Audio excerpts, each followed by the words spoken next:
Stasera sto vicino mare, l'infinito vive innanzi a me. Guarda in cielo non vuole le stelle, fanno luce dall'occhio mio.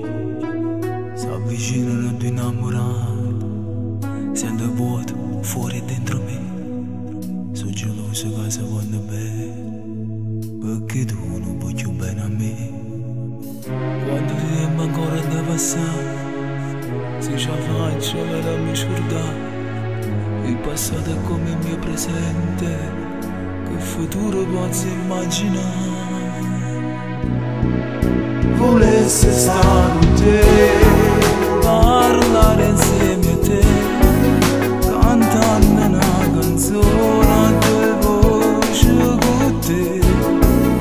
Volessi come a ieri, stringendoti in te mano, gridare che ti amo, come sai fa morire. Rimpetto a casa mia, stai casa una buci, che ha fatto solo male a me, che sta vita mia non credo manca a te. Se è solo un pensiero, se non ci sta rimane, che possa nascere dono che sta male per te.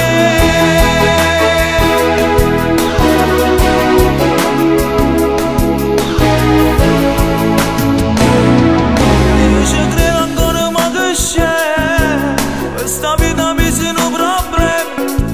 Se mi dormo sono e sta con te, se mi scelgo solo me sei tu. Quando parlo sta in te parole, se ti chiamo non mi posso sentire.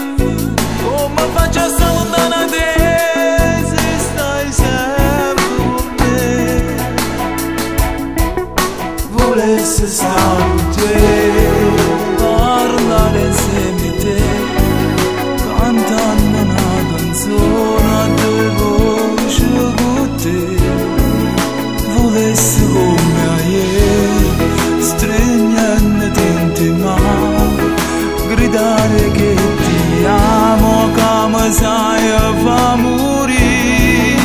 Rimpetto a casa mia, stai casa una buci, che ha fatto solo male a me, che sta vita mia non credo manca a te.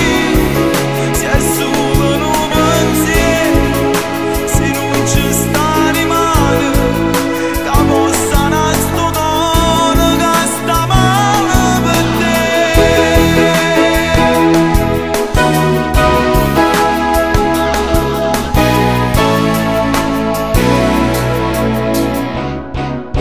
volessi stare